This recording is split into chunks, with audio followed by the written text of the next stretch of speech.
माधव कुंज बिहारी।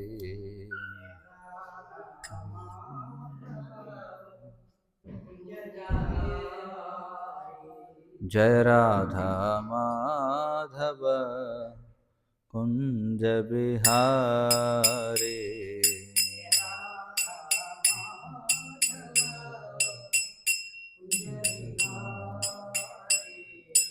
गोपी जन वल्लभ गिरिवरधारी।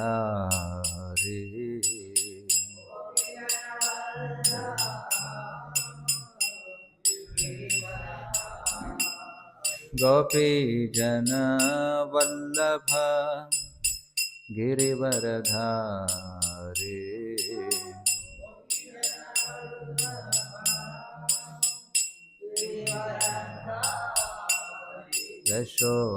यशोदनंदन व्रज जनरंजन।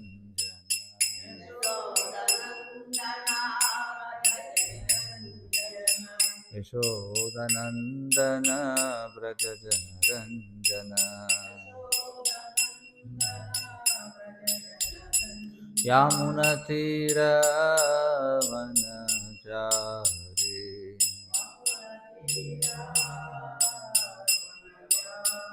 यामुनतीरवनचारी।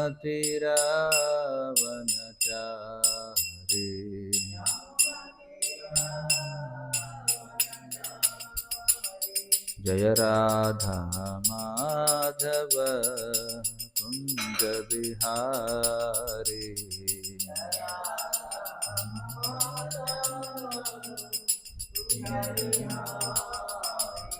जय राधा माधव कुंज बिहारी।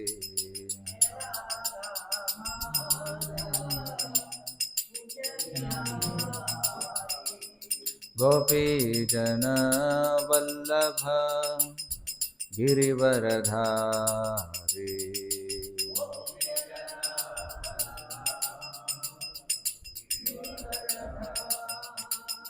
गोपी जन वल्लभ गिरिवरधारी।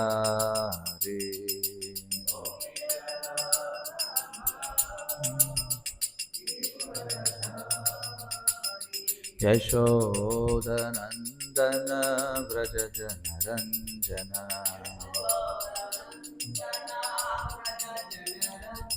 यशोदानंदन व्रज जनरंजन।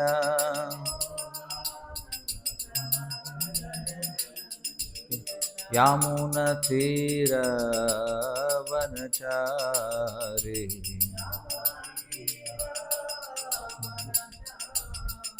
यामुनतीरवनचारी।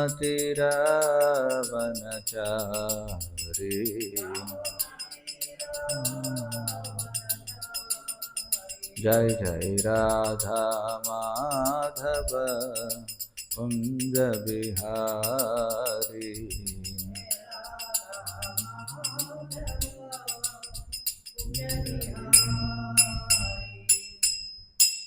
जय ओम विष्णुपाद परमहंस परिव्राजकाचार्य अष्टोत्तर शत श्री श्रीमद् भक्ति वेदांत स्वामी श्रील प्रभुपाद की जय।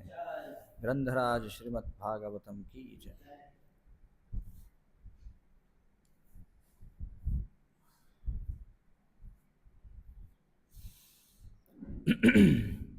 ओम नमो भगवते वासुदेवाय। ओम नमो भगवते वासुदेवाय। ओम नमो भगवते वासुदेवाय।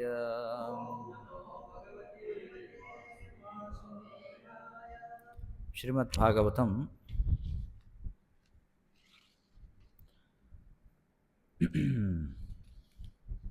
4వ స్కందం 4వ అధ్యాయం సతీదేవి దేహత్యాగము మొదటి శ్లోకం పదపాఠం. మైత్రేయ ఉవాచ ఏతావత్ ఉక్త్వా విరరామ శంకరః పత్ని అంగనాశం హి ఉభయత్ర చింతయన్ సహృద్దిదృక్షుః పరిశంకిత భవాత్ నిష్క్రామతి నిర్విశతి ద్విధా ఆస సా మైత్రేయ ఉవాచ ఏతావదుక్త్వా విరరామ శంకరః పత్న్యంగనాశం హ్యుభయత్ర చింతయన్ సుహృద్దిదృక్షుః పరిశంకితా భవాన్ నిష్క్రామతి నిర్విశతి ద్విధాససా మైత్రేయ ఉవాచ ఏతావదుక్త్వా విరరామ శంకరః పత్న్యంగనాశం హ్యుభయత్ర చింతయన్ సుహృద్దిదృక్షుః పరిశంకితా భవాన్ నిష్క్రామతి నిర్విశతి ద్విధాససా మైత్రేయ ఉవాచ ఏతావదుక్త్వా విరరామ శంకరః పత్న్యంగనాశం హ్యుభయత్ర చింతయన్ సుహృద్దిదృక్షుః పరిశంకితా భవాన్ భవాన్ అని రాశారా అక్కడ భవాన్ అని వస్తుంది భవాత్ ఓకే నిష్క్రామతి నిర్విశతి ద్విధాససా హరే కృష్ణ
ఆన్లైన్లో ఎవరైనా చదువుతారా?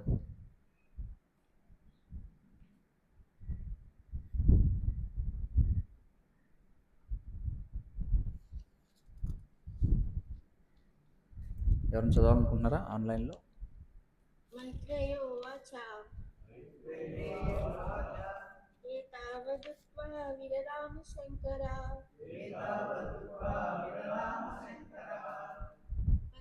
పత్నం జిజ్ఞాసం విభయత్ర చింతయన్ సుహృద్దిదృక్షో పరిశంకితా భవాన్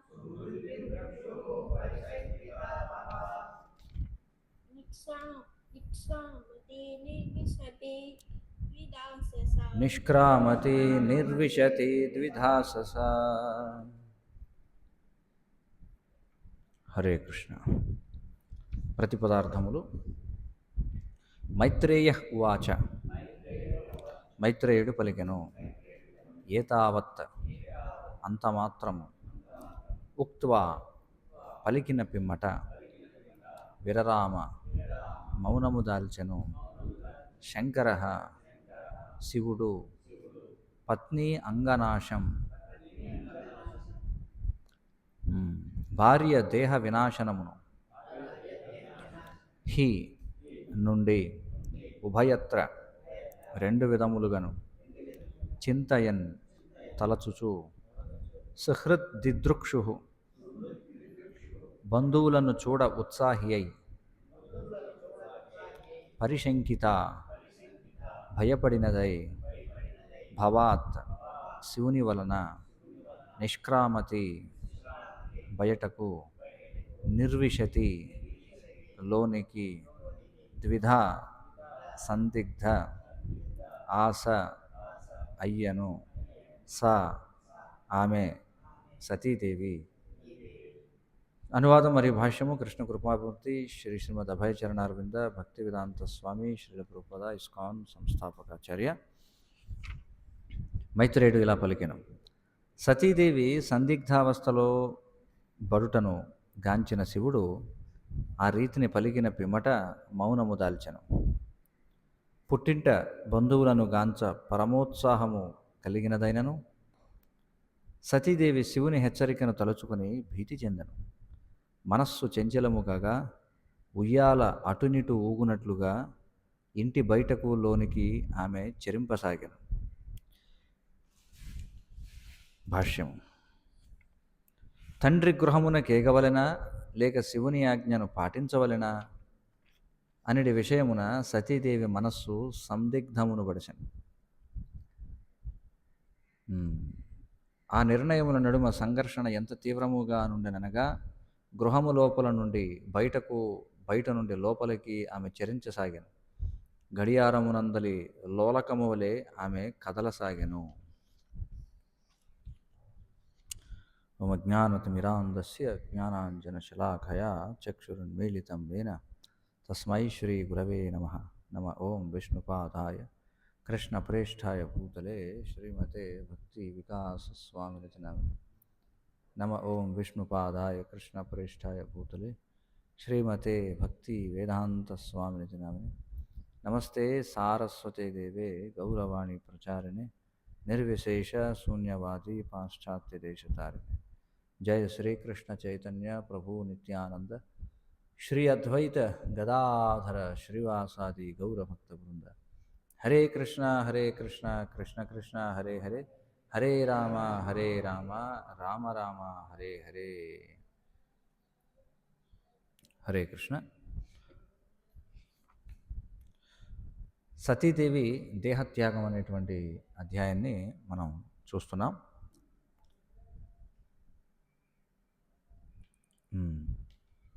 ఇక్కడ సతీదేవి యొక్క పరిస్థితి ఏ విధంగా ఉందనేది మనకి తెలియజేస్తున్నారు. ఎందుకంటే పూర్వ శ్లోకాల్లో మనం చూసాం. ఒకసారి చూద్దాం మనం ఏం జరిగిందనేది.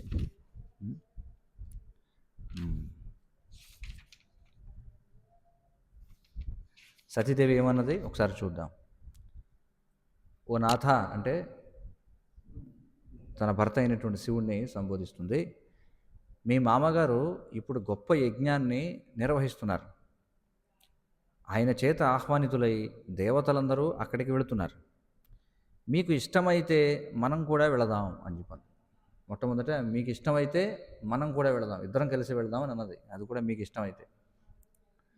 బంధువులను చూడాలని నా సోదరీగణం తమ భర్తలతో పాటుగా ఆ మహాయజ్ఞమునకు వెళ్ళి ఉంటారని నేను అనుకుంటున్నాను. నేను కూడా నా తండ్రి ఇచ్చిన ఆభరణములతో అలంకరించుకొని ఆ సదస్సునందు పాల్గొనడానికి మీతో పాటుగా వెళ్ళాలని అనుకుంటున్నాను అని చెప్పన్నది. ఎందుకంటే ఖచ్చితంగా మరి ఆమెకి ఎంతోమంది సోదరీమణులు ఉన్నారు కదా, వాళ్ళందరూ వెళ్ళే ఉంటారు ఖచ్చితంగా. వెళ్ళకుండా ఎలా ఉంటారు? సొంత పుట్టింట్లో ఏదైనా కార్యక్రమం జరిగితే వెళ్ళకుండా ఉంటారా? మనం చూస్తుంటాం. ఒక్కోసారి ఆ తండ్రికి అనేక మంది ఆడపిల్లలు మగపిల్లలు ఉన్నప్పుడు, ఆడపిల్లలకి అప్పటికే వివాహం అయిపోయింది అనుకోండి, మగపిల్లలకి ఏదన్నా వివాహం ఏదైనా నిశ్చయమైనట్లయితే మరి ఆడపిల్లలు కొన్ని రోజులు ముందుగానే వచ్చేస్తారు కార్యక్రమానికి. అవునా కదా?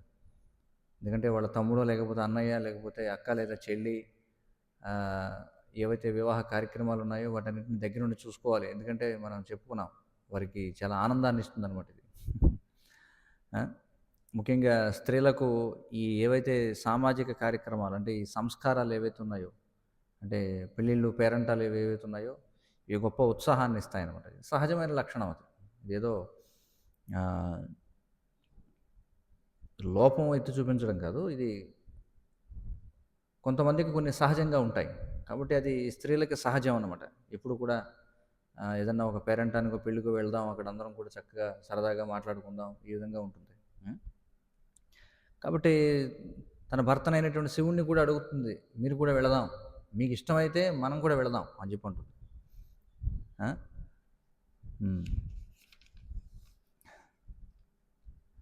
తర్వాత ఏముంటుంది, నా సోదరీగణము నా తల్లి సోదరీ జనము తమ భర్తలతో పాటుగాను. ఇంకెవరు, నా సోదరిమణులు మాత్రమే కాకుండా నా తల్లి ఎవరైతే ఉన్నారో, ఈ తల్లి ఎవరు,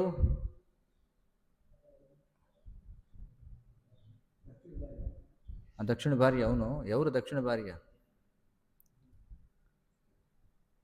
దక్షిణ భార్య ఎవరు ఇక్కడ? ప్రసూతి. ప్రసూతి ఎవరు మరి? స్వయంభవ మను యొక్క కాదు, మనవరాలు అవుతుంది. అంటే దేవహూతి యొక్క కుమార్తె, ఈ కర్దమముని యొక్క కుమార్తె అనమాట. సో ఆవిడికి మరి ఇంకా సోదరి జనులు ఉన్నారు కదా, ఇంకా ఉన్నారు. ఇంకెవరున్నారు మరి? దేవహూతికి 9 మంది కుమార్తెలు ఉన్నారు కదా, దేవహూతికి 9 మంది కుమార్తెలు ఉన్నారు. అది కాకుండా ఇక్కడ ప్రసూతికి కుమార్తెలు ఉన్నారు. ఇంకా ఆకూతి అనే ఆమె మరొక ఆమె ఉంది, ఆమెకు కూడా సంతానం ఉన్నారు కదా.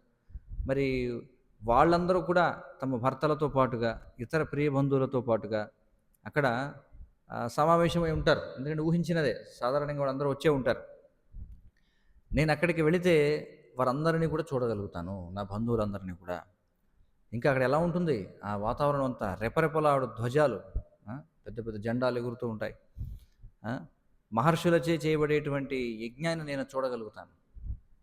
ఓ నాదా, ఈ కారణముల చేత నేను అక్కడికి వెళ్ళాలని పరమోత్సాహంతో ఉన్నాను. నాకు చాలా అసలు ఇంకా ఆవిడ దేని గురించి ఆలోచించలేకపోతుంది అనమాట, అక్కడికి వెళ్ళడం గురించి ఆలోచిస్తుంది. ఇంకా ఆమె చెప్పింది ఏమని, ఈ ఆమె స్వయంగా మాయాశక్తి, కానీ ఆమె ఏముంటుంది, ఈ బాహ్యశక్తి యొక్క అద్భుత సృష్టి, ఈ వ్యక్త జగత్తు ఏదైతే ఉందో ఇది, ఈ సత్యాన్ని మీరు పూర్తిగా తెలుసుకున్నటువంటి వారు. అయినా సరే నేను సాధారణ స్త్రీని, అంటే మీరు వీటన్నిటి చేత విచలితం కారు. ఎందుకంటే మీరు స్వయంగా మరి వైష్ణవాగ్రగణ్యులు కాబట్టి మీరు వాటి చేత, మీరు బంధువులు, ఇంకా ఏదైతే నా దేహము, నా దేహానికి చెందిన వాళ్ళు, నా భార్య, వారి పిల్లలు, లేకపోతే పుట్టిన దేశం, ఇలాంటివన్నీ కూడా మీరు చూడరు. కానీ నేను స్త్రీని కదా, నేను అవన్నీ కూడా చూస్తాను. పైగా నాకు సత్యం పట్ల అవగాహన లేదనే విషయం కూడా మీకు తెలుసు. ఎందుకంటే సాధారణంగా స్త్రీలు ఇంద్రియ భోగ అభిలాషులై ఉంటారనమాట, వారి యొక్క దేహ స్వభావరీత్యా. పురుషుని యొక్క దేహం అది తపశ్శరీరం అని పిలువబడుతుంది, స్త్రీ యొక్క దేశం అది భోగ శరీరంగా పిలువబడుతుంది అనమాట. కాబట్టి సహజ లక్షణం. అందుకే జన్మస్థలాన్ని ఇంకొకసారి నేను చూడాలనుకుంటున్నాను. అంటే ఇంతకుముందు చూశాను నేను, కానీ ఇంకొకసారి మళ్ళీ చూడాలనుకుంటున్నాను. ఇంకేముంటుంది, ఓ అభవ. అభవ అంటే ఏమిటి? ఓ జన్మలేనటువంటి వాడా, ఓ నీలకంఠ, నా బంధువులే కాకుండా ఇతర స్త్రీలు కూడా, చూడండి, నా బంధువులు మాత్రం ఇతర స్త్రీలు కూడా చక్కని వస్త్రధారణ కావించి ఆభరణాలతో అలంకరించుకుని తమ భర్తలను స్నేహితులను కలిసి వెళుతున్నారు. వారి యొక్క శ్వేత విమాన గుంపుతో వాళ్ళందరూ ఎలా వెళుతున్నారు? ఏదో ఎడ్ల బళ్ళు కట్టుకునో లేకపోతే ఏదో కార్లలోనో బస్సుల్లోనో వెళ్ళరు. మనం చూస్తుంటాం కదా, బస్సుల మీద రాస్తారు ఏమిటి, పెండ్లి వాహనం అని, పెండ్లి పిలుపు అని ఏదో రాస్తుంటారు దాని మీద. వాళ్ళు ఎలా వెళ్తున్నారు? శ్వేత విమాన గుంపులతో, తెల్లని విమాన గుంపులతో. కానీ విమానాలు ఎలాంటివి? ఇప్పటిలాగా రణగుణధ్వనులు చేసేటువంటివి కావు. అవి టేక్ ఆఫ్ తీసుకోవాలన్నా, ల్యాండ్ అవ్వాలన్నా కొన్ని 100 ఎకరాల భూమి అవసరం లేదు, వాటికి రన్వేలు ఇవన్నీ కూడా అవసరం లేదు. ఎలాంటి శబ్దం చేయకుండా, చాలా చక్కగా సున్నితంగా, ఎలాంటి జర్కులు లేకుండా. ఆ విమానాల్లో అనౌన్స్మెంట్లు ఉండవు, సీట్ బెల్ట్లు పెట్టుకోవాల్సిన అవసరం లేదు, క్రాష్ అవ్వడం ఉండదు, సడన్గా మేఘాలను గుద్దుకునే అటు ఇటు ఇది అవ్వడం ఉండదు. ఆ, లేకపోతే ఎమర్జెన్సీ ల్యాండింగ్లు ఉండవు, అలాంటివి ఏమి ఉండవు అనమాట. అవి చాలా సున్నితంగా అలా కదిలి వెళ్ళిపోతూ ఉంటాయి. ఆ, మరి శ్వేత విమాన గుంపులతో ఆకాశం అంతా ఎంతగా శోభించుతుందో ఒకసారి చూడండి, మీరు పైన చూడండి, ఆకాశంలో మొత్తం గుమిగూడి ఉన్నాయి వాహనాలన్నీ కూడా. ఆ, కాబట్టి ఓ సురవర్య, ఆ, ఆ, అంటే ఈ దేవతలలో శ్రేష్టమైనటువంటి వారా, తండ్రి గృహంలో ఉత్సవ వార్త విన్న తర్వాత ఏ కుమార్తె దేహం కలవరం చెందకుండా ఉంటుంది? కలవరం కలవరం అంటే ఏమిటి? అంటే బాధపడడం అన్నమాట. అంటే ఇదేమిటి, నాకు చెప్పకుండానే ఇంత గొప్ప కార్యక్రమం జరుగుతుందా నా పుట్టింట్లో? అది కలవరం అక్కడ. ఆ? నేను ఆహ్వానించబడలేదని మీరు అనుకున్నా, మిత్రుడింటికి, భర్త ఇంటికి, గురువు ఇంటికి, తండ్రి యొక్క గృహానికి ఆహ్వానం లేకుండానే వెళ్ళడంలో ఎలాంటి హాని లేదు కదా. ఈమె శాస్త్రాలన్నీ కూడా చెప్తుంది అనమాట ఇక్కడ. ఇంకేముంటుందో, మృత్యురహితుడా, ఆ?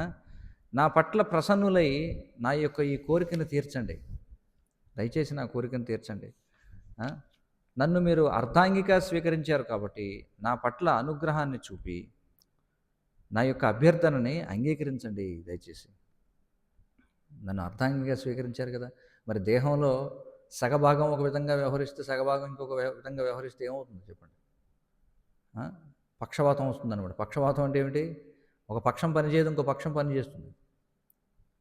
కాబట్టి నన్ను అర్ధాంగిగా స్వీకరించారు కదా, కాబట్టి మీ దేహంలో సగభాగాన్ని అయినటువంటి నేను అక్కడికి వెళ్ళాలనుకుంటున్నాను.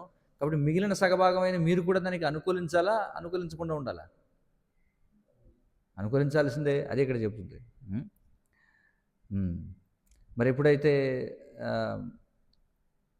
ఒకసారి పూర్వం ఏం జరిగింది ఈ యొక్క దక్ష సభలో అనేటువంటి మాటలు గుర్తు తెచ్చుకుంటూ, ఎలాగంటే ములుకుల్లాంటి మాటలు అనమాట, ములుకుల్లాంటి మాటలను గుర్తు చేసుకుంటూ అయినా సరే నవ్వుతూ శివుడు సమాధానం చెప్పాడు. ఏం సమాధానం చెప్పాడు? కళ్యాణి, పిలవకపోయినా బంధువుల ఇంటికి వెళ్ళవచ్చని నువ్వు అన్నావు, కానీ ఆ బంధువు దేహాత్మభావన వలన అతిథి పట్ల క్రోధాన్ని భూని తప్పులెన్నేవాడు కానప్పుడే ఆ వాక్యం సత్యమవుతుంది. దేహాత్మభావన లేనివాడే ఉండాలి, కానీ మరి సాధారణంగా అందరూ దేహాత్మభావనలోనే ఉంటారు. ఒకవేళ దేహాత్మభావన ఉన్నా అతిథి పట్ల క్రోధాన్ని పూనేవాడు, అతిథి పట్ల క్రోధాన్ని పూనేవాడు అయ్యున్నాడు అనుకోండి వాడు. అలాగే వచ్చిన వాళ్ళలో తప్పులు ఎన్నేవాడు అనుకోండి, అలాంటి వాడి ఇంటికి ఎవరిని వెళతారా?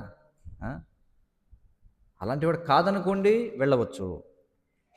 విద్య, తపస్సు, ధనము, సౌందర్యం, యవ్వనం, వంశము అనే 6 గుణాలు ఎవరికి సంబంధించినవి? ఉన్నతమైనటువంటి వాళ్ళు ఉంటాయి. అంటే ఎవరిని ఉన్నతులుగా పరిగణిస్తారు సమాజంలో? విద్యావంతుల్ని, తపస్సు చేసేవారిని, ధనం కలిగిన వారిని, సౌందర్యం కలిగిన వారిని, యవ్వనంలో ఉన్నవారిని, మంచి వంశంలో పుట్టిన వారిని అవి ఉన్నతమైన వారిగా పరిగణిస్తారు. కానీ ఒకవేళ అవి కలిగి ఉన్నవాడు గర్వితుడై ఉన్నాడు అనుకోండి, అప్పుడు వాడు ఏం చేస్తాడు? అంధుడవుతాడు అనమాట. అంటే వాడు యథార్థాన్ని చూడలేకపోతాడు. వివేకము నశించగా అతడు ఏం చేస్తాడు? మహాత్ముల మహిమలను చూడలేకుండా ఉంటాడు. వాడి వివేకం నశించిపోతుంది, అంతే కదా. ఎందుకంటే ఎంతగా ఎదిగితే అంతగా ఒదిగి ఉండాలి అని చెప్పంటారు. కానీ గర్వానికి గురైతే ఏమవుతుంది చెప్పండి? ఇప్పుడు మనం పెద్ద పెద్ద వృక్షాలు చూస్తాం, అవి ఫలపుష్పభరితమై అవి ఏం చేస్తాయి? వంగుతాయి కిందకి. చూడండి, ఏవైతే వంగుతాయో చూడండి, వంగగలిగినటువంటి చెట్లు ఎంతటి ఆటుపోట్లైనా తట్టుకుంటాయి. వంగలేని చెట్లు ఏమవుతాయి? పెళ్ళ విరిగిపోతాయి మధ్యలో. చూడండి, వంగకపోతే ఏమవుతుంది? ఇప్పుడు ధనస్సు ఉంది, ధనస్సు వంగలేదనుకోండి, పెళ్ళమని విరిగిపోతుంది మధ్యలో. అలాగే ఈ వంగడానికి ఒప్పుకునేటువంటి చెట్లు కూడా ఏమవుతాయి? మధ్యలో విరిగిపోతాయి. అలాగే ఎవరైతే ఈ లక్షణాలు ఉన్నప్పటికీ కూడా వినయంగా ఉండడానికి ఇష్టపడారో వాళ్ళు నాశనం అయిపోతారు. అది ఇక్కడ చెప్తున్నాడు. కాబట్టి దక్షుడు అలాంటి వాడు. మరి మనసు విచలితమై, అంటే ఎప్పుడు కూడా మనసులో ఏదో ఒక క్రోధాన్ని పెట్టుకుని ఎప్పుడు కూడా బ్రుకుటి ముడివేసి, అంటే ఎప్పుడు కూడా ఇలాగ బ్రుకుటి ముడివేయడం సీరియస్గా చూడడం అనమాట ఎప్పుడు కూడా.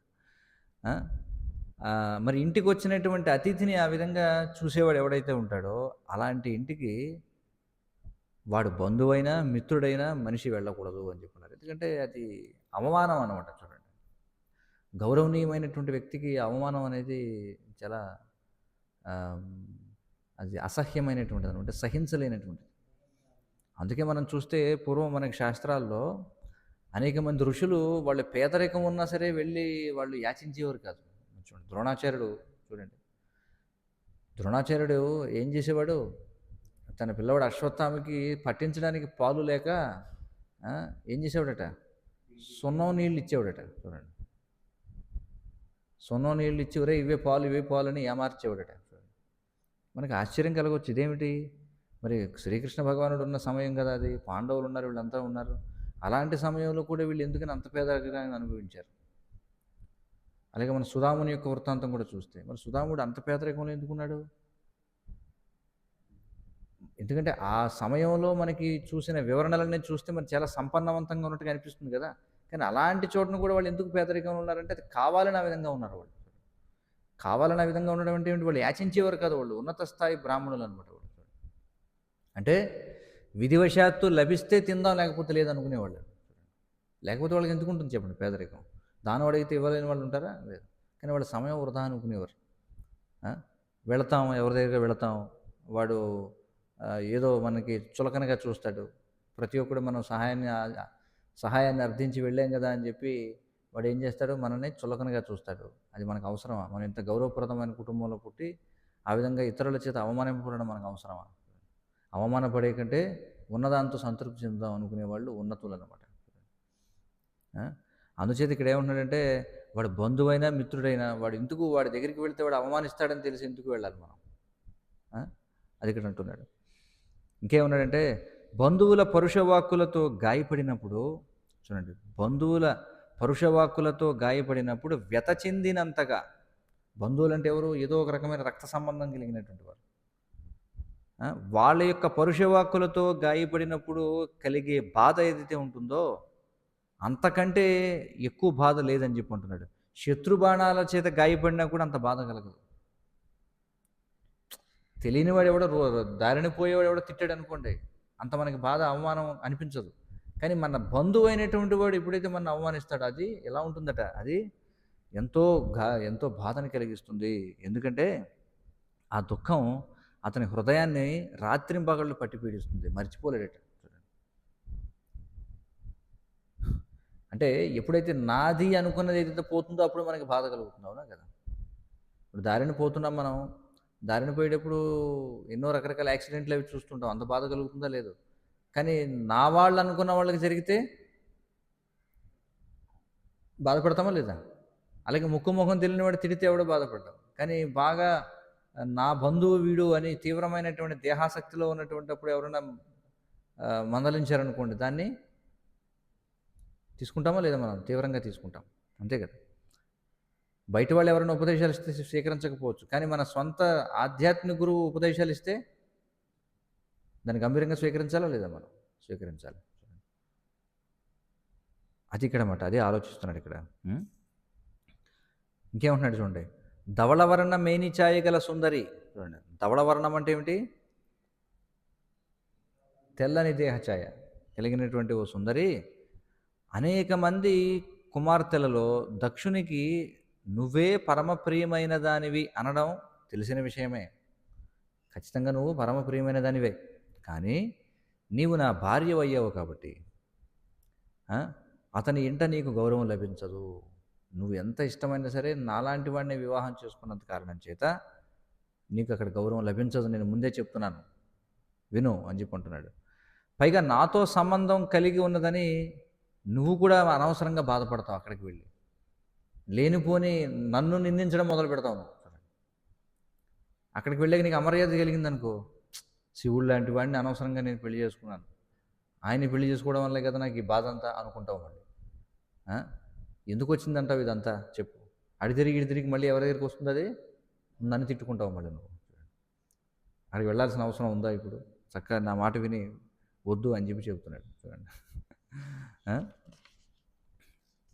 మిథ్యాహంకార పూరితుడై మానసికంగాను ఇంద్రియపరంగాను సదా దుఃఖితుడై ఉండేవాడు ఆత్మవిధుల ఐశ్వర్యమును సహింపజాలకుండును. చూడండి, ఎవడైతే మిథ్యాహంకారం కలిగి ఉంటాడో మానసికంగాను ఇంద్రియపరంగాను సదా దుఃఖితుడై ఉండేవాడు. ఇప్పుడు కూడా మానసికంగానే ఏడుస్తాడట, అలాగే ఇంద్రియపరంగాను కూడా ఏడుస్తాడట. అలాంటి వాడు ఆత్మవిధుల ఐశ్వర్యం. ఆత్మవిధులు అంటే ఎవరు? ఆధ్యాత్మిక జ్ఞానం కలిగిన వారు, ఆత్మ సాక్షాత్కారం కలిగిన వారు ఎవరైతే ఉంటారో వారి ఐశ్వర్యాన్ని సహించలేడట. ఎవరు సహించలేనివాడు? మానసికంగానూ ఇంద్రియపరంగానూ ఏడుస్తూ ఉండేవాడు ఎవడైతే ఉంటాడో మిథ్యాహంకారం వల్ల, వాడు సాధువుల యొక్క లేదా ఆత్మ సాక్షాత్కారం పొందిన వారి యొక్క ఐశ్వర్యాన్ని చూసి ఓర్వలేకడ, సహించలేడట. ఎందుకంటే అలాంటి దానవులు ఎవరైతే ఉన్నారో, అంటే అలాంటి వాళ్ళు ఎవరైతే ఉంటారో వాళ్ళు ఎలాగో ఆత్మానుభవ స్థాయికి రాలేరు, పైకి రాలేరు. కాబట్టి వాళ్ళు ఏం చేస్తారట, దానవులు శ్రీహరిని ద్వేషించినంతగా వారిని ద్వేషిస్తారని చెప్పుకుంటారు. వాళ్ళు ఏమనుకుంటాడంటే, నేను ఎంత కష్టపడుతున్నాను, నేను అంత ఆనందంగా ఉండలేకపోతున్నాను. చూడండి, ఇంద్రియ భోగులు ఏమనుకుంటారు, వాళ్ళు రాత్రింపగళ్ళు ఇంద్రియ భోగం కోసం తీవ్రంగా కష్టపడుతూ ఉంటారు. వాళ్ళు ఎంత కష్టపడినా సరే భక్తుడు ఆధ్యాత్మిక జీవనంలో పొందేటువంటి ఆత్మసుఖం ఏదైతుందో అది వాళ్ళు పొందలేరు అనమాట. ఎందుకంటే ఈ భౌతికమైన వాళ్ళు ఏమనుకుంటారు, ఎవరన్నా ఆనందంగా ఉండాలి అంటే వాళ్ళు నాలాగా రాత్రింపగళ్ళు గొడ్డు చాకరీ చేస్తేనే ఆనందం వస్తుందని వాడి భావన. కానీ ఎవరైనా ఈ విధంగా గొడ్డు చాకరీ చేయకుండా కేవలం సాత్వికమైన జీవనాన్ని గడుపుతూ, అంటే అంతగా భౌతికమైన సంపత్తులు ఏవి లేకపోయినా సరళ జీవనాన్ని జీవిస్తూ ఉన్నతంగా ఆలోచిస్తూ ఎవరైతే ఆత్మానందాన్ని పొందుతారో వాళ్ళని చూసి వీళ్ళు ఓర్వలేరట. ఎందుకంటే వీడియో అనుకుని నేను ఇంత కష్టపడుతున్నాను, నేను గాడిదలాగా రాత్రింపగళ్ళు, ఎంత ఇంద్రియ భోగం చేద్దామన్నా సరే నాకు అందులో విసుగే కలుగుతుంది. కానీ వీళ్ళు ఇంద్రియ భోగం చేయడానికి ప్రయత్నం చేయడం లేదు, నాలాగా గొడ్డు చాకరీ చేయడం లేదు, కానీ వీళ్ళు ఆనందంగా ఉన్నారు. ఎందుకు వీళ్ళు ఇంత ఆనందంగా ఉండాలి అని వాళ్ళు ఏం చేస్తారట, ద్వేషిస్తారట. రష్యాలో కృష్ణ చైతన్య ప్రచారం ఏ విధంగా జరిగిందనే దాని గురించి ఒక గ్రంథం ఉందన్నమాట, సాల్టెడ్ బ్రెడ్ అని చెప్పి. ఆ సాల్టెడ్ బ్రెడ్ అనేటువంటి గ్రంథంలో మనం చూస్తే ఈ అసురస్వర స్వభావం కలిగినటువంటి వాళ్ళు భక్తుల్ని ఎంతగా ద్వేషించేవారో తెలుస్తుంది అనమాట. ఒక జైలర్ ఉండేవాడట, ఎందుకంటే భక్తుల్ని ఖైదు చేశారనమాట. వాళ్ళు ఈ భగవద్గీతలో లేదా కృష్ణ చైతన్య ప్రచారం చేస్తున్నారని చెప్పి వాళ్ళు ఏం చేసేవారంటే ఒక చీకటి గదిలో పడేసి వాళ్ళకి ఏం చేసేవారట, రోజుకి 2 సార్లు ఎన్నిసార్లు వారు ఏమి సాధన చేసుకోవడానికి ఏమి నీళ్లు కూడా ఇవ్వకుండా ఏమి లేకుండా ఏం చేసేవారట, కొన్ని రొట్టె ముక్కలను మాత్రం విసిరేసేవారట. చూడండి, ఆ రొట్టె ముక్కలు కూడా ఎలాంటివి విసిరేసేవారంటే అంటే ఉప్పులో నానబెట్టిన రొట్టె ముక్కలు. చూడండి, ఎందుకంటే ఉప్పు ఎక్కువగా ఉప్పు ఉన్నది తింటే ఏమవుతుందో మనకి తీసుకోలేం కదా దాన్ని. భక్తులు ఏం చేసేవారు, ఆ రొట్టె ముక్కలతో, ఎందుకంటే ఉప్పు పట్టేసి ఉంది కదా కాబట్టి కొంచెం గిడసబారిపోయినట్టుగా ఉంటుంది, దానితో చిన్న చిన్న ఉండల్లాగా చేసి దానితో జపమాలు తయారు చేసి జపం చేసుకునేవారు. అయితే ఎంత హింసిద్దామని చూసినా సరే వీళ్ళు ఇంకా ఆనందంగానే ఉన్నారు. ఎందుకంటే వాళ్ళు హరే కృష్ణ మంత్రం చెప్పిస్తున్నారు. వాళ్ళు ఆనందంగా ఉన్నారని చూసి వాళ్ళు ఓర్వలేక జైలర్ ఏం చేసేవాడట, రోజు సాయంత్రం పని నుంచి ఇంటికి వెళ్ళిపోయేటప్పుడు ఏం చేసేవాడట, వాళ్ళని చిత్రహింసలు పెట్టిపోతూ ఉండేవాడట. మరి భక్తులు అడిగారట, ఏమయ్యా ఎందుకయ్యా మమ్మల్ని అనవసరంగా కొడుతున్నావు, నీకేం పాపం చేశాం, మేమేమి నీకేం ఇబ్బంది పెట్టడం లేదు కదా అంటే వాడే ఉన్నాడట, నా భార్య రోజు అడుగుతుంది, నువ్వు ఇవాళ ఇంటికి వచ్చావు, ఒక్క హరే కృష్ణ వాడినా నువ్వు కొట్టొచ్చావో లేదని అడుగుతుందట. లేదు నేను కొట్టలేదంటే మైదునంలో పాల్గొనడం లేదు నా భార్య, అందుకని నేను రోజు మిమ్మల్ని కొట్టి వెళుతున్నానని చెప్పానట. చూడండి, ఎందుకంటే వాళ్ళ అసుర బుద్ధి అనమాట. అలాగే హిరణ్యకశిపుడు చూడండి ఏం చేశాడు, పుత్రుడిని ఎంతో చిత్రహింసలు పెట్టాడు. ఎందుకంటే హిరణ్యకశిపుడు ఆశ్చర్యపోతున్నాడు, ఇదేమిటి వీడు నాలాగా అంత తీవ్రంగా కష్టపడి ఏమి చేయట్లేదే వీడు, కానీ ఎందుకు వీడు ఇంత ఆనందంగా ఉన్నాడు, ఇన్ని చిత్రహింసలు పెట్టిన ఆనందంగానే ఉన్నాడు వీడు. చూడండి, ఓర్చుకోలేకపోయాడు, అసూయ. ఇంకేమన్నాడు, ప్రియురాలా, బంధుమిత్రులు లేచి నిలబడి కుశల ప్రశ్నలు వేసుకోవడం, పరస్పరం ఆహ్వానించుకోవడం, అభివాదం చేసుకోవడం సహజమే. కానీ ఆధ్యాత్మిక స్థాయిలో నెలకొన్న వాళ్ళు వివేకవంతులై ఆ వందనములను దేహములో ఉన్న పరమాత్మునికి అర్పిస్తారు, కానీ దేహాత్మ భావన కలిగిన వారికి కాదు. అంటే అవతల వారు అర్పించే గౌరవం లౌకికమైన వాడు ఏమనుకుంటాడు, నన్నే గౌరవించాడని అనుకుంటాడు. ఇక్కడ చూడండి, ఒక చాలా చాలా ఒక నిగూఢమైనటువంటి విషయం ఇందులో ఉంది. ఏమిటదంటే,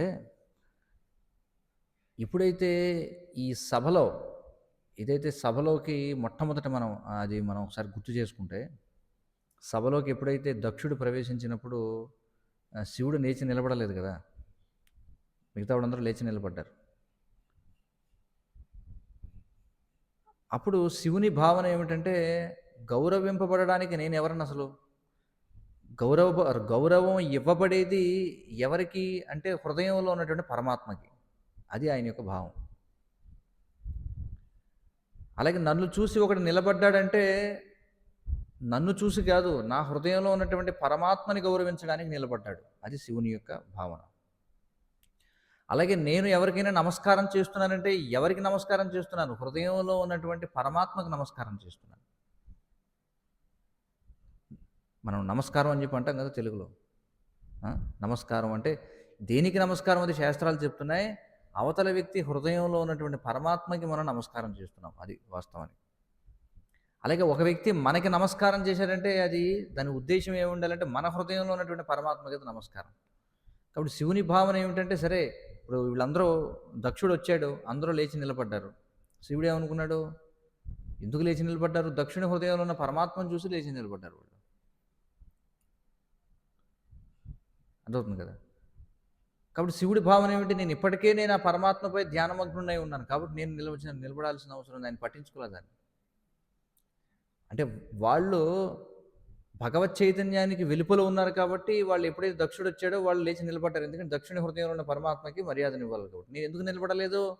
ఎందుకంటే నేను అప్పటికే ధ్యానమగ్నుడై ఉన్నాను. నేను విష్ణువుపై నేను అప్పటికే విష్ణువుని నమస్కరిస్తున్నాను. నమస్కారం చేయాల్సింది విష్ణువుకే కదా. కాబట్టి దక్షుడు వచ్చినప్పుడు ఆయన స్పందించలేదు. అలాగే నేను ఒకవేళ లేచి నిలబడాల్సి వస్తే అది కూడా నేను ఎవరికి గౌరవాన్ని ఇచ్చినట్టు? ఆ వచ్చినటువంటి వ్యక్తి యొక్క హృదయంలో ఉన్న పరమాత్మకి నేను గౌరవాన్ని ఇచ్చినట్టు. కాబట్టి శివుడు ఆ స్థాయిలో ఉన్నాడు కాబట్టి దక్షుడు వచ్చినప్పుడు లేచి నిలబడలేదు. ఆయన ఏమి దక్షుడు వచ్చాడు నేను అవమానించాలని అనుకోలేదేమి. అందుకే ఇక్కడ శివుడు ఏమంటున్నాడంటే, బంధుమిత్రులు లేచి నిలబడి కుశల ప్రశ్నలు వేసుకోవడం, పరస్పరం ఆహ్వానించుకోవడం, అభివాదం చేసుకోవడం ఇవన్నీ సహజమే. కానీ ఆధ్యాత్మిక స్థాయిలో ఉన్నవాళ్ళు ఎప్పుడు కూడా అదిగో వీడు నాకు ప్రణామం చేశాడు, లేకపోతే నా కాళ్ళు పట్టుకున్నాడు, వీడు నా కాళ్ళకు వందనం చేశాడు అని అనుకోడట. ఏమనుకుంటాడట? భక్తుడు ఎప్పుడు కూడా తనకు ఎవరైనా సరే పాదాభివందనం చేస్తే ఇది నా గురువుకి చేస్తున్నాడు ఇతను, నేను నా గురువుకి ప్రతినిధిని కాబట్టి నాలో ఏం చూసి ప్రణామం చేశాడో మనం దారిన పోయేవాడు అందరికీ ప్రణామం చేస్తామా? ఇప్పుడు మీరు చూడండి, ఒక ఉదాహరణకి ఒక భక్తుడే ఉన్నాడు అనుకుందాం. భక్తుడే తిలకం పెట్టుకోలేదు, కంటిమాల లేదు, ఊరికే చొక్కా ప్యాంట్ వేసుకుని ఉన్నాడు, శకం ఉంది వెనకాల కానీ అలా కనిపించదు ముందుకి, అవునా కదా. అలాంటి వాడు వెళ్తూ వెళ్తూ హరే కృష్ణ అన్నాడు అనుకోండి, మనం కూడా హరే కృష్ణ అంటాం. అంతేగాని ఆగి మనం ప్రణామం చేస్తామా? చెయ్యం. ఎందుకని చెయ్యం చెప్పండి? ఎందుకని చెయ్యం?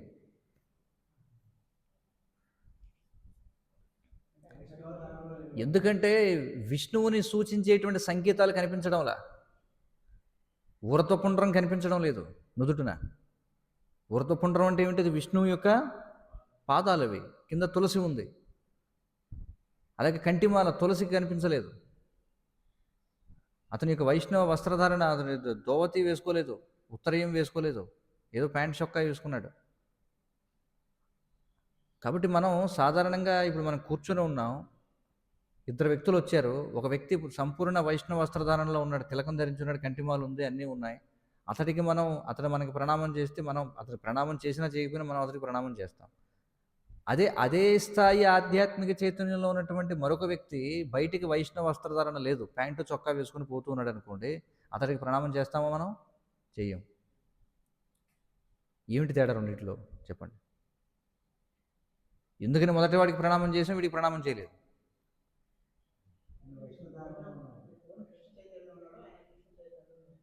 ఇద్దరు కృష్ణ చైతన్యంలోనే ఉన్నారు, కానీ వస్త్రధారణ వేరేగా ఉంది. ఎందుకని ఇతరులకు చేసాం, అతనికి చేయలేదు? ఏమిటి చెప్పండి? ఎందుకంటే అతనిలో విష్ణువు యొక్క సంకేతాలు కనిపిస్తున్నాయి లేదా? విష్ణువు యొక్క సంకేతాలు కనిపిస్తున్నాయి అంటే మనం ప్రణామం చేసేది ఎవరికి? వాస్తవానికి విష్ణువుకి ప్రణామం చేస్తున్నాం. చూడండి, కాబట్టి ఒక వ్యక్తి వచ్చి మన పాదాల మీద పడ్డాడంటే దాని అర్థం ఏమిటి? ఎందుకు మనకి ప్రణామం చేశాడు? మనలో కనిపిస్తున్న విష్ణు సంకేతాలకి చేశాడు, మనకి చేయలే. కాబట్టి మనం ఎప్పుడు కూడా ఎవరన్నా వచ్చి మనకు ప్రణామం చేస్తే నేను చాలా గొప్పవాడిని కాబట్టి నాకు చేశాడు, అసలు నేను ఎవరినో వాడు ఎప్పుడు చూడలేదు నన్ను. కానీ అతను చూసింది ఏమిటి నాలో? విష్ణువుని చూశాడు, విష్ణు సంకేతాలను చూశాడు. కాబట్టి నాలో ఉన్నటువంటి పరమాత్మకు చేశాడు, నేను ప్రాతినిధ్యం వహిస్తున్నటువంటి విష్ణు సంకేతాలకు చేశాడు అని మనం భావించాలి తప్ప, ఎవడన్నా ప్రణామం చేశాడు అనుకోండి, ఓ నేను చాలా గొప్పవాడిని అనమాట అందుకే నా కాళ్ళు పట్టుకున్నాడా? చూడండి, సాధారణంగా మనం కాళ్ళు పట్టుకొనివ్వం. ఎందుకంటే అవతల వాడు చేసేవాడి ప్రణామం చేసేవాడి అంటే కాళ్ళు పట్టుకుంటే ఏమవుతుంది అంటే, చేసినవాడు పాపాలు చేయించుకున్నవాడికి వెళతాయనేది ఒకటి ఉంది. కానీ ఒక్కోసారి మనం ఎంత కాదన్నా ఒకసారి ఎవడో కూడా వచ్చి అటు ఇటు మనం ఏదో ఎమరపాట్లు ఉండగా వచ్చి టక్కున 2 కాళ్ళు పట్టుకుంటాడు. కొంతమంది ఏమనుకుంటారంటే కాళ్ళు పట్టుకుంటే ఏదో పట్టుకున్న ఎవడి కాళ్ళు అయితే పట్టుకున్నామో వాడి శక్తి ఏదో మనలోకి వచ్చేస్తుంది అనుకుంటారు చాలామంది. అప్పుడు మనం ఎలా భావిస్తాం? మన ప్రణామం చేశాడంటే అది మన గురువుకి ప్రణామం చేస్తున్నాడు, మనలో ఉన్నటువంటి పరమాత్మకి ప్రణామం చేస్తున్నాడు. కాబట్టి ఇక్కడ శివుడు ఏమంటున్నాడంటే, ఇలా ఎప్పుడైతే వాళ్ళు అభివాదం చేసుకుంటారో, పరస్పరం కుశల ప్రశ్నలు వేసుకుంటారో, ఆత్మ చైతన్యంలో ఉన్నవాడు ఏమనుకుంటాడో ఆ వందనాలన్నీ కూడా దేహంలో ఉన్న పరమాత్మునికి అర్పిస్తున్నారు కానీ దేహాత్మ భావన కలిగిన వాడికి కాదు అని అర్థం చేసుకుంటారు. కానీ నీ తండ్రి ఉన్నాడే దక్షుడు, వాడు ఒక దేహాత్మ భావనలో ఉన్నవాడు. వాడేమనుకుంటాడు? వెళ్ళి ప్రణామం చేస్తే వాడికే చేశాను అనుకుంటాడు. అంతే కదా?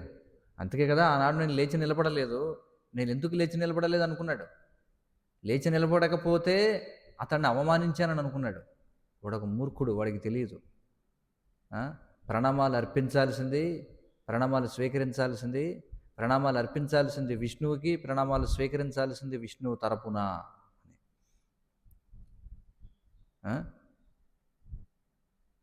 కాబట్టి ఆ జ్ఞానం వాళ్ళకి లేదు. అలాంటి జ్ఞానం లేని వాడి దగ్గరికి నువ్వు ఎందుకు వెళతావు అని చెప్పి అడుగుతున్నాడు ఇక్కడ. విశుద్ధ సత్వగుణ స్థితిలో నేను సదా వాసుదేవునికి వందనములు అర్పిస్తాను. చూడండి ఇక్కడ చెప్తున్నాడు, నేను ఎక్కడుంటాను? నేను దేహాత్మ చైతన్యంలో ఉన్నాను. నేను దేహాత్మ చైతన్యంలో ఉంటే శరీరాన్ని అలంకరించుకుంటాను కదా. నేను శరీరాన్ని అలంకరించుకుంటున్నాను నేను? లేదు.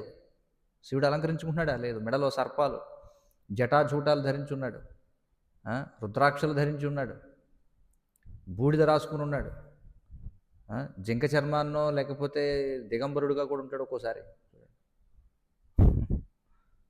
దిగంబరుడు అంటే ఏమిటి? దిక్కులే వస్త్రాలట. చూడండి, అంబరము అంటే ఏమిటి? అంబరము అంటే వస్త్రము అని, అంటే వస్త్రాలు లేవని. దిగంబరుడు అంటే దిక్కులనే వస్త్రాలుగా కలిగినవాడు, అంటే బట్టలు వేసుకోలేదని అర్థం. చూడండి, పోనీ నేనేమన్నా మంచి అనుయాయులు ఏమన్నా ఉంటానా? భూత ప్రేత గణాలను వేసి తిరుగుతాను నేను. మరి ఆయన దేహాత్మ చేతనంలో ఉన్నాడు? ఆయన లేడు. విశుద్ధ సత్వగుణ స్థితి యందు నేను సదా వాసుదేవునికి వందనములను అర్పించుచుందును. కాబట్టి ఆనాడు ఎప్పుడైతే సభలోకి దక్షుడు వచ్చిన సమయంలో కూడా నేను ఏం చేస్తున్నాను? నేను వాసుదేవునికి వందనాలు అర్పిస్తూ ఉన్నాను. భక్తి భావనమే విశుద్ధ సత్వగుణ స్థితి. దాని యందే దేవదేవుడకు వాసుదేవుడు నిరావరణముగా వెల్లడి కాగలడు. కాబట్టి నేను అప్పటికే సంపూర్ణమైనటువంటి వాసుదేవ ధ్యాన చిత్తుడనై ఉన్నాను నేను. కానీ వాడేమనుకున్నాడు? మీ తండ్రి నేను కావాలని లేవలేదు, వచ్చినప్పుడు నేను గౌరవాన్ని ఇవ్వలేదని అనుకున్నాడు. అలాంటి మూర్ఖుడి దగ్గరికి నువ్వు వెళ్ళాలనుకుంటున్నావా నువ్వు? ఇక్కడ శివుడు అడుగుతున్నాడు, చూడండి. కనుక నీకు దేహాన్ని ఇచ్చినవాడైనా నీ తండ్రిని చూడడానికి నువ్వు వెళ్ళొద్దు చెప్పాడు. ఎందుకంటే అతడు మరియు అతని అనుయాయులు నా పట్ల ద్వేషాన్ని కలిగి ఉన్నారు. నా పట్ల ద్వేషాన్ని కలిగి ఉన్నారంటే ఇక్కడ శివుడికి ఏమన్నా ఈగో ప్రాబ్లం ఉందా? నా పట్ల ద్వేషాన్ని కలిగి ఉన్నారు కాబట్టి అక్కడికి వెళ్ళొద్దని ఎందుకు అంటున్నాడు? తన గురించి కాదు మళ్ళీ ఇక్కడ భావన. అంటే అనవసరంగా నన్ను తిడతాడు అని బయటవాడు అనేదానికి ఒక భక్తుడు అనేదానికి తేడా ఉంది. ఎందుకంటే భక్తుడు భగవంతుని ప్రతినిధి. కాబట్టి భగవంతుని యొక్క ప్రతినిధి అయినటువంటి నా పట్ల ద్వేషాన్ని కలిగి ఉన్నాడు అతడు, అతని యొక్క అనుచరులు కూడా. అది మంచిది కాదు. అంతేగాని ఇక్కడ శివుడు ఏదో నేను అనేటువంటి అహంకార స్థితిలో లేడనమాట శివుడు. తనను తాను వాసుదేవుని కింకరునిగానే భావిస్తున్నాడు. వాసుదేవుని సేవకుడిని నేను. భౌతికంగా ఉన్నప్పుడు మనం అందరూ బూతులు తిడతారు మనని. పెద్ద పట్టించుకోక్కర్లేదు. చూడండి. కానీ మనం భక్తునిగా ఉన్నప్పుడు ఇతరులు మనల్ని దూషించేటువంటి విధంగా మనం వ్యవహరించకూడదు. ఎందుకంటే ఇక్కడ మనం ఏమవుతున్నాం? భగవంతుని ప్రతినిధిగా వ్యవహరిస్తున్నాం. కాబట్టి వాడికి అపరాధం జరుగుతుందన్నమాట. చూడండి. అపరాధం జరుగుతుంది. ఎందుకంటే మనం పరిగణించకపోవచ్చు అది అపరాధంగా, కానీ భగవంతుడు దాన్ని పరిగణిస్తాడు అపరాధంగా. భగవంతుడిని ఎవరైనా నేరుగా తిడితే పట్టించుకోడా, ఎళ్ళవా నువ్వు నన్ను తిట్టేది ఏమిట్రా అని చెప్పి. నువ్వు తిట్టడానికి కూడా సామర్థ్యం ఎక్కడి నుంచి వస్తుంది? నేనే ఇస్తున్నాను. ఏమిటి చిరుబుర్లాడతావు అనవసరంగా అని చెప్పి. కానీ తన సేవకుడిని ఎప్పుడైనా తిట్టాడు అనుకోండి, దాన్ని చాలా గంభీరంగా స్వీకరిస్తాడు. ఎందుకని? ఏమైంది? భక్తుడిని తిట్టాల్సిన అవసరం ఏముంది అసలు నీకు? అత్యంత సాధువు అయినటువంటి వాడిని తిట్టాల్సిన అవసరం ఏముంది నీకు? తిట్టడానికి ఇంకెవరు లేరా ప్రపంచంలో? ఎవరైనా తిట్టు వెళ్ళి. నన్ను తిట్టుకో కావాలంటే.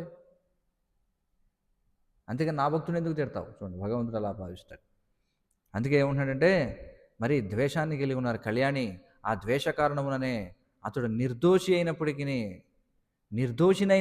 నన్ను దురుక్తులతో అవమానించాడు. చూడండి, ఇక్కడ శివుడు ఈ అవమానం అంతా కూడా శివుడు అనేటువంటి ఒక వ్యక్తికి కలిగినట్టుగా భావించడంలా అతడు ఎలా భావిస్తున్నాడు? ఇది ఒక విష్ణువు యొక్క దాసునికి కలిగినటువంటి అవమానంగా పరిగణిస్తున్నాడు. అందుచేత అది చాలా గంభీరమైనది. వైష్ణవ అపరాధం అనేది చాలా గంభీరమైనది. సతాం నిందాం, ఏమిటది శ్లోకం? సతాం నిందాం నామ్నః పరమమపరాధం వితనుతే యతఃఖ్యాతిం యాతం కథము సహతే తద్విగరహాం అని చెప్పన్నారు. సతాం నిందాం నామ్నః. చూడండి, సతాం అంటే ఎవరు? సాధువులు. నింద అంటే సాధు నింద అనేటువంటి పేరు కలిగిన సతాం నిందాం నామ్నః పరమమపరాధం వితనుతే. అది పరమ అపరాధముగా వితనుతే చెప్పబడుతుంది, తెలియబడుతుంది. సతాం నిందాం నామ్నః పరమమపరాధం వితనుతే యతఃఖ్యాతిం, ఎవరైతే యతఃఖ్యాతిం భగవంతుని యొక్క ఖ్యాతిని, యతఃఖ్యాతిం యాతం కథము సహతే తద్విగ్రహాం, భగవంతుని యొక్క వైభవములను, భగవంతుని యొక్క ఖ్యాతిని ప్రచారము చేయడంలో నిమగ్నమైనటువంటి వారు ఎవరైతే ఉన్నారో, సతాం నిందాం నామ్నః పరమమపరాధం వితనుతే యతఃఖ్యాతిం యాతం కథము సహతే తద్విగర్హితాం అని చెప్పన్నారు. తద్విగర్హితాం అని చెప్పన్నారు. అంటే అలాంటి వాడిని గర్హించడం. పరమపరాధం వితనుతే, అది పరమాపరాధముగా చెప్పబడుతుంది అని చెప్పన్నారు. కాబట్టి ఇక్కడ శివుడు తననేదో తిట్టాడని అనుకోవడంలా. ఎందుకంటే శివుడు ఎల్లప్పుడూ కూడా విష్ణువు యొక్క ధ్యానంలో ఉన్నటువంటి వాడు. కాబట్టి విష్ణువు యొక్క సేవకుడిని నువ్వేం చేశావు? అతడి పట్ల ద్వేషభావన అనేది మంచిది కాదు. కానీ నీ తండ్రికి అది ఉంది. నేను ఎలాంటి దోషం పోను సరే, వైష్ణవుని దూషించారు, కానీ ఇక్కడ చెప్తున్నాడు దోషం ఉంటే దూషించవచ్చు. దోషం ఉందనుకోండి దూషించవచ్చు, కానీ నిర్దోషినైనటువంటి వాడిని దూషించావే అనవసరంగా. నా మాటలను నువ్వు వినకుండా, ఇక్కడ చెప్తున్నాడు, నేను చెప్తున్నాను నీకు, నా మాట వినకుండా నువ్వు అక్కడికి వెళ్ళాలని నిర్ణయించుకున్నావు అనుకో, అది నీకు శుభప్రదం కాబోదు. ముందే చెప్తున్నాను, విను.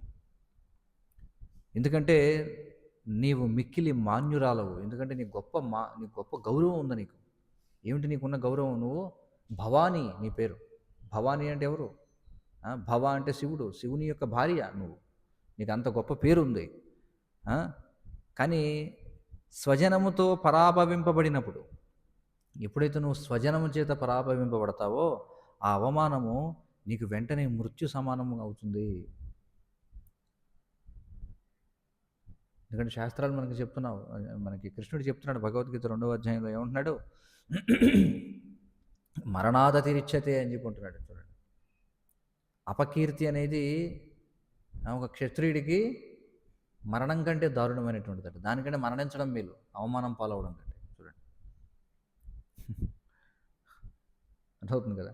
అందుకే పూర్వం మనం చూస్తే అవమానం కోసం వాళ్ళు చంపుకునేవారు, ఇతరులను చంపేవారు. అవమానం కలుగుతుందంటే చూడండి,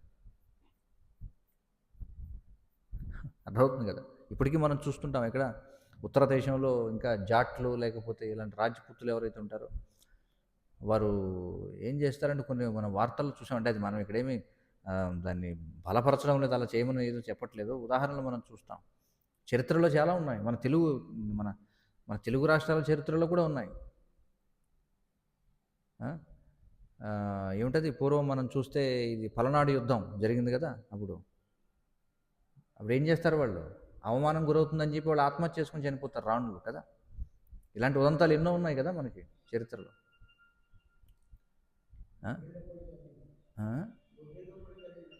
బొబ్బిలి యుద్ధంలో కూడా జరిగింది ఆ విధంగా. బహుశా బొబ్బిలి యుద్ధం అనుకుంటా, పల్నాడు యుద్ధం అయి ఉండకపోవచ్చు. కానీ చాలా సందర్భాల్లో చూసాం మనం ఆ విధంగా. ఎప్పుడైతే వాళ్ళకి అవమానం జరుగుతుందని తెలిసినప్పుడు వాళ్ళే ఉత్తర భారతదేశంలో కూడా మనం చూడొచ్చు. ఎప్పుడైతే ఈ మహమ్మదీయుల దండయాత్ర జరిగినప్పుడు ఎంతోమంది రాజపుత్ర స్త్రీలు వాళ్ళందరూ కూడా అలాగే అవమానం పాలు అవ్వకుండా ఉండడం కోసం ఆత్మహత్య చేసుకుని చనిపోయిన వాళ్ళు ఉన్నారు. అలాగే అవమానం కలుగుతుంది అని తెలిసినప్పుడు మనం చూస్తాం కొన్ని కుటుంబాల్లో వాళ్ళు ఉన్నత కుటుంబానికి చెందినటువంటి ఒక స్త్రీ ఎవరైనా అధమ కులస్తుడితో వెళ్ళిపోతే వాడిద్దరిని చంపేయడం ఇలాంటివి కూడా జరుగుతుంటాయి.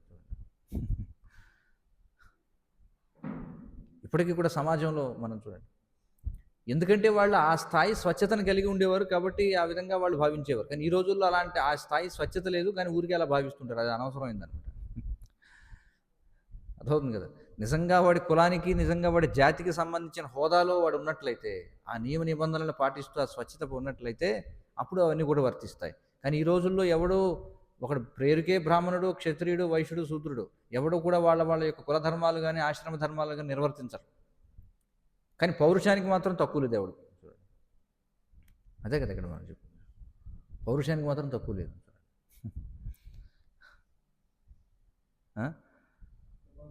అందుచేత శ్రీల ప్రభుపాదుల వారు చెప్తారు. శ్రీల ప్రభుపాదుల వారు ఏమంటారంటే, పూర్వం ఒక క్షత్రియుడు యుద్ధానికి వెళితే యుద్ధంలో వాడు ఎదిరించేనే రావాలి, లేకపోతే సంహరింపబడాలి. పారిపోయి కనుక వస్తే భార్య కూడా తలుపు తెరిచేది కదట. చూడండి, ప్రభుపాదుల వారు చెప్తారు సింధూరం ఎలా సింధూరం అనేది ఎలా పెట్టేవారట అంటే, క్షత్రియుడు యుద్ధానికి వెళుతూ కత్తి ఏదైతే ఉంటుందో దానికి బొటన వెళ్ళిలా అని రక్తంతో బొట్టు పెట్టేవాడట. చూడండి, క్షత్రియ యోధుడు మళ్ళీ యుద్ధం నుంచి వెనక్కి తిరిగి వచ్చినప్పుడు ముందు భార్య అడిగేదట, నువ్వు గెలిచి వచ్చావా లేకపోతే ఓడిపోయి వచ్చావా? గెలిచి వచ్చినా పర్వాలేదు, ఓడిపోయి వచ్చినా పర్వాలేదు, కానీ పారిపోయి వచ్చాడంటే తలుపు కూడా తీసేది కదా. చూడండి, చెయ్యి నీ ముఖం ఎవడు చూస్తాడు. అలా ఉంటుందన్నమాట. కాబట్టి ఇక్కడ శివుడు ఏం చెప్తున్నాడంటే, స్వజనముతో పరాభవింపబడినప్పుడు ఆ అవమానము నీకు వెంటనే మృత్యు సమానం అవుతుంది. కాబట్టి నేను చెప్తున్నాను, వినొద్దు, వెళ్ళొద్దు అక్కడికి అని చెప్పాడు. ఈ శ్లోకంలో ఇంకేమంటున్నాడు చూడండి, సతీదేవి సందిగ్ధావస్థలో పడింది. ఇప్పుడు ఆవిడకి ఏం అర్థం కావట్లా, వెళ్ళాలా వద్దా. చూడండి, ఇది ఎలాగంటే మనసుకు బుద్ధికి మధ్య జరిగేటువంటి ఒక సంఘర్షణ లాంటిది అనమాట. మనందరం కూడా దీన్ని అనుభవిస్తాం మన జీవితంలో. మనసుకి బుద్ధికి మధ్య సంఘర్షణ. మనసు ఏదైతే చేయకూడదో చేయాలని అంటుంది, బుద్ధి వద్దని చెప్తుంది. కాబట్టి ఊగిసలాట అనమాట. చూడండి, మరి ఇక్కడ శివుడు బుద్ధి, కానీ మనసు సతీదేవి యొక్క కోరిక అనమాట, ప్రతీక. కాబట్టి ఇప్పుడు సతీదేవి ఏమిటి, నా కోరికను అనుసరించి చేయాలా, లేకపోతే నా బుద్ధి చెప్పినట్టుగా, నా భర్త చెప్పినట్టుగా నేను వినాలా, శివుడు చెప్పినట్టుగా వినాలా? మౌనం దాల్చిందనమాట. ఏం అర్థం కావట్లేదు. పుట్టింట బంధువులను చూడాలనే పరమోత్సాహం కలిగి సతీదేవి శివుడి హెచ్చరికను తలుచుకుని భయపడింది. అమ్మో, ఈయన హెచ్చరించాడు, వద్దని చెప్పాడు. కానీ మనసు చెంచలము కాగా ఉయ్యాల ఊగినట్టుగా అటు ఇటు ఇంట్లోంచి బయటికి లోపలికి కాలుగాలిన పిల్లిలాగా అటు ఇటు తిరుగుతుందనమాట. చూడండి, వెళ్ళాలా వద్దా, లోపలికి బయటికి. చూడండి, తీవ్రమైనటువంటి సంఘర్షణ మనం చూడొచ్చు అనమాట. ప్రతి ఒక్కరికి కూడా ఉంటుంది అది జీవితంలో. మరి అలాంటి సందిగ్ధావస్థలో పడినప్పుడు ఏం చేయాలని చెప్తున్నాయి మనకి శాస్త్రాలు? ఏం చేయాలని చెప్తున్నాయి మనకి చెప్పండి? ఇలాంటి సందిగ్ధావస్థలు పడినప్పుడు శాస్త్రాలు శాస్త్రం చెప్పినట్టుగా వినాలి. అంటే అక్కడ మనకి ఏది లభ్యంలో ఉంటే అది. గురువు ఉన్నారనుకోండి, వెంటనే గురువుని అడగాలి, సంప్రదించాలి. ఏం చేయాలి? అర్జునుడు ఏం చేశాడు? ఆయన కృష్ణుడిని గురువుగా శిష్యస్తేహం షాధిమాం త్వాం ప్రపన్నం. చూడండి, వెంటనే క్షత్రియుడు కాబట్టి అర్జునుడు వెంటనే ఆ విధమైనటువంటి సందిగ్ధావస్థ కలిగినప్పుడు కృష్ణునికి శరణు పొందాడు. కానీ ఇక్కడ సతీదేవి ఒక స్త్రీ పాత్రను పోషిస్తుంది. ఆమె స్వయంగా మాయాదేవి ఆవిడ. కానీ ఆమె యొక్క స్త్రీ పాత్రను పోషిస్తుంది కాబట్టి ఆవిడ స్త్రీకి ఉండేటువంటి చంచలత్వానికి ప్రతీకగా ఉందన్నమాట. అర్థమవుతుంది కదా?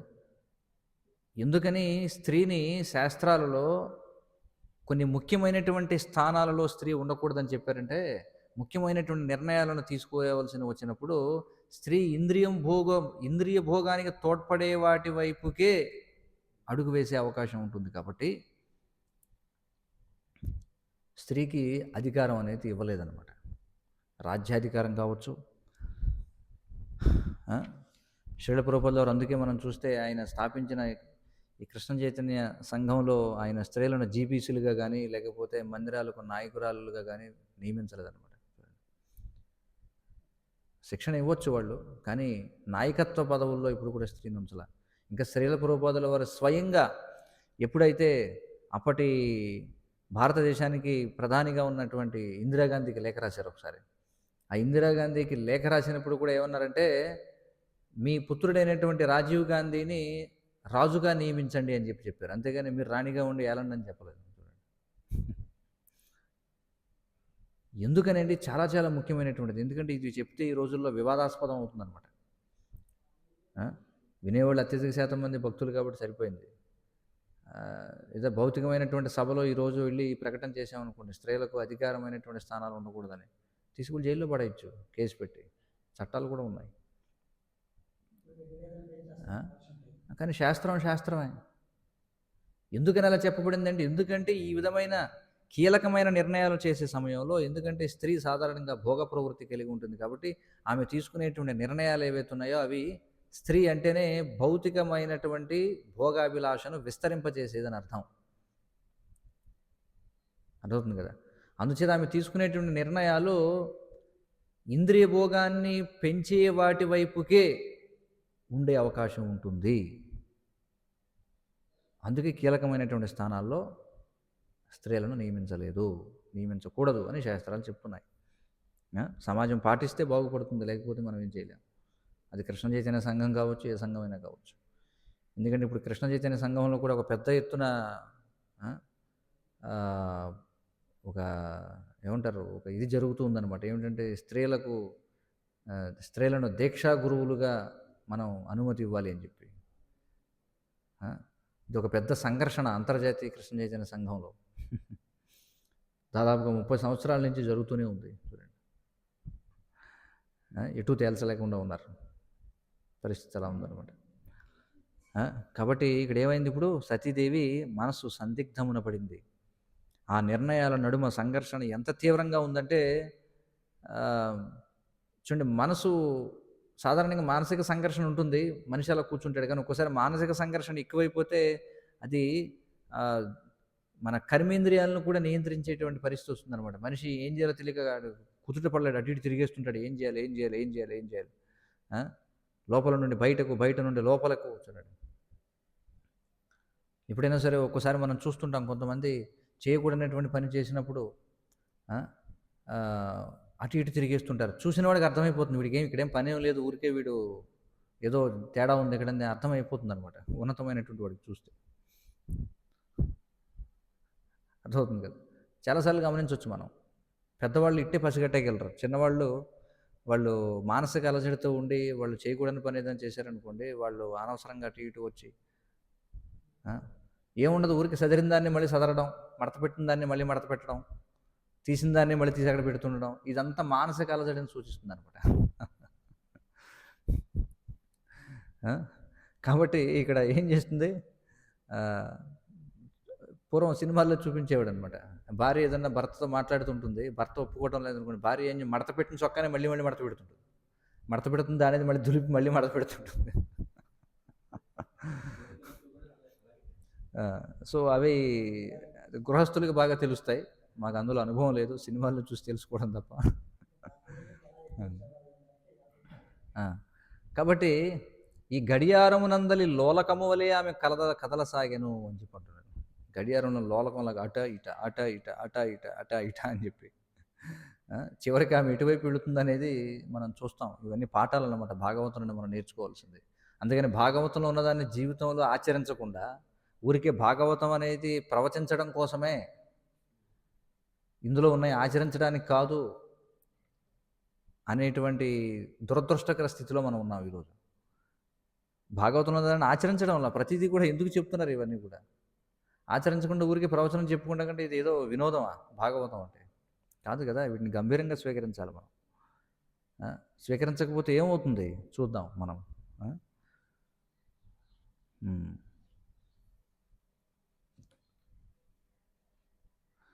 తరువాయి భాగం భగవచ్చిత్తం అయితే మరొక తరగతిలో మనం చెప్పుకోవచ్చు. హరే కృష్ణ. ఎవరికైనా ప్రశ్నలు సూచనలు ఉంటే చెప్పండి.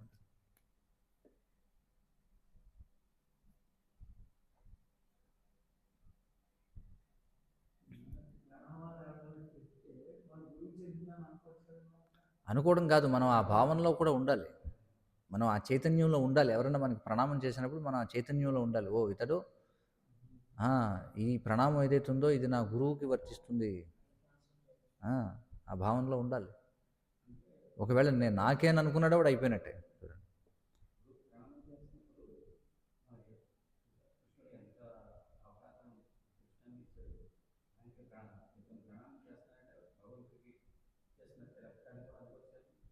అది భగవంతుడికే వెళుతుందని అనుకోవాలి మనం.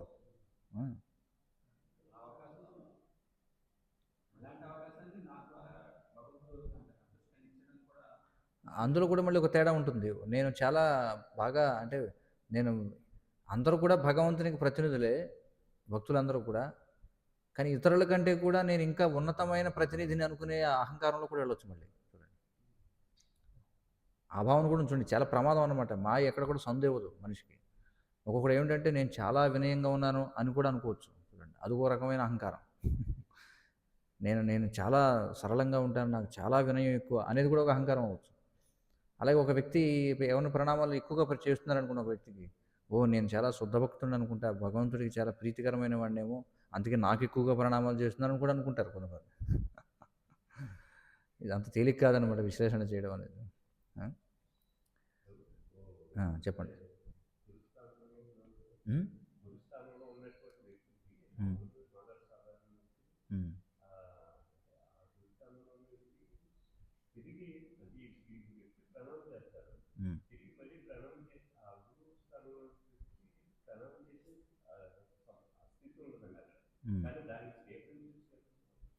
స్వీకరించవచ్చు కానీ శాస్త్రాల్లో అందుకే మనకు కొన్ని సదాచారాలు చెప్పబడ్డాయి. ఎలాంటి స్థితిలో ప్రణామం చేయాలి, ఎలాంటి స్థితిలో ప్రణామం చేయకూడదు, ఇవన్నీ కూడా ఉన్నాయి మనకి. ఇవన్నీ కూడా సదాచారంలో భాగం అనమాట. ఇవి మళ్ళీ ఎప్పుడైనా అవకాశం ఉన్నప్పుడు మనం చెప్పుకోవచ్చు. అర్థమవుతుంది కదా.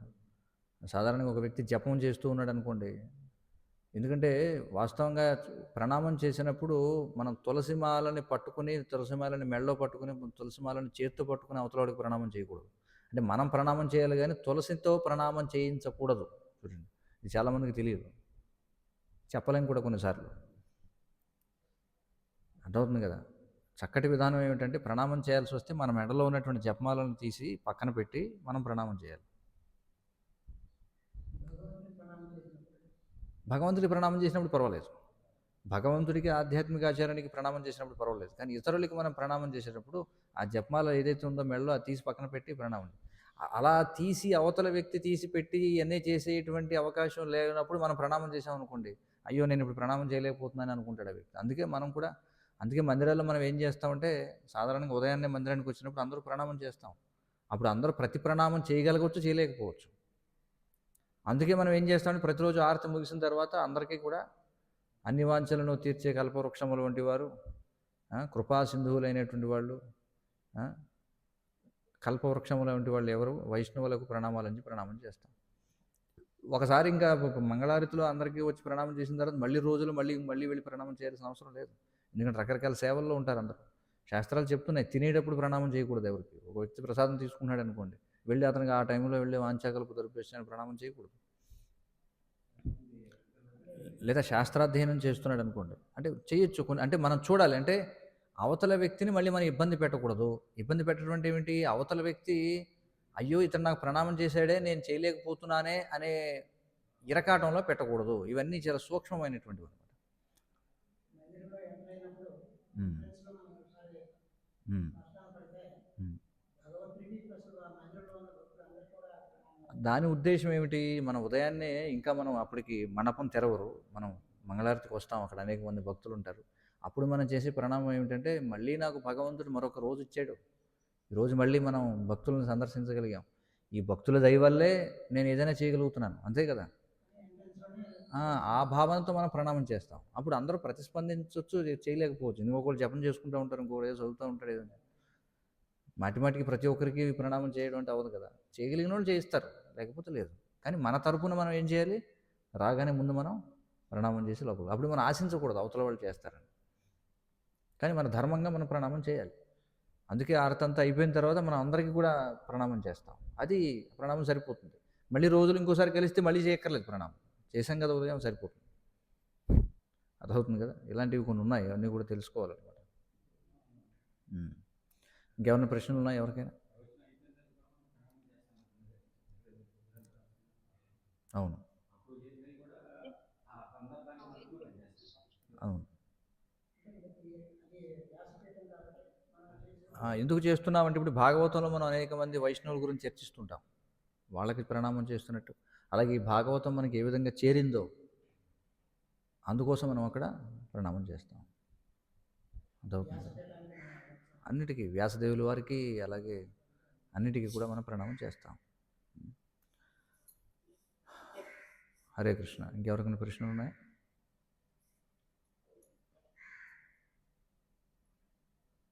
సరే, ఎవరికి ప్రశ్న లేకపోతే ఇంతటితో ముగిద్దాం.